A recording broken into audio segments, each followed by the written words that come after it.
So let's see how to use our color materials in this artwork today. Firstly, here are some examples so you can see how you can decorate animal skull on your artwork. You can place some feathers or flowers, etc. Beginning with the sketch. On my artwork number 1, I have decided to make my background first.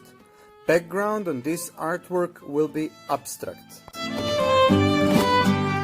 made with watercolors. Then I used marker to emphasize some details on this animal skull and on the background as well. Then I proceed to coloring on the skull itself, and that one I did with the color pencils, because color pencils allow me to make as much as details I like to do. And here it is, final artwork.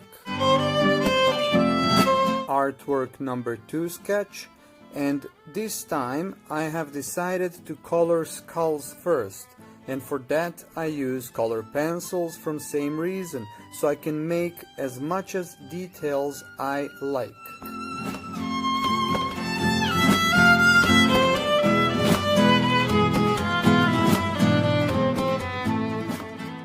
Skulls are colored.